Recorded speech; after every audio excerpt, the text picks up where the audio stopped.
নমস্কার বন্ধুরা। আজকে এই ছোট্ট ক্লাসে একটা বিষয় নিয়ে আলোচনা করতে চাইছি যে মানুষের জীবনে বিভিন্ন রকম প্রতিবন্ধকতা থাকে। যেমন ধরো, কেউ হয় অন্ধ, অর্থাৎ চোখে দেখতে পায় না সে। কেউ আবার কথা বলতে পারে না, তাকে বলি আমরা বোবা। কেউ আবার কানে শুনতে পায় না, তাকে আমরা বলি বধির, বা অনেকে আমরা সাধারণ বাংলা কথায় বলি কালা। আবার অনেক সময় কেউ হয়তো চলতে পারে না, তাকে আমরা বলি যে খোঁড়া।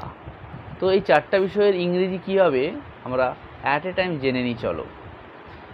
চোখে অন্ধ হলে তাকে আমরা বলি ব্লাইন্ড, অর্থাৎ সে হলো চোখে অন্ধ, হি ইজ ব্লাইন্ড। ক্লিয়ার? সে বধির, অর্থাৎ সে শুনতে পায় না, হি ইজ ডিফ। সে কথা বলতে পারে না, হি ইজ ডাম। সে খোঁড়া, হি ইজ লেম। ওকে, এই ধরনের মজাদার ভিডিও পাওয়ার জন্য চ্যানেলটিকে সাবস্ক্রাইব করে সঙ্গে থেকো।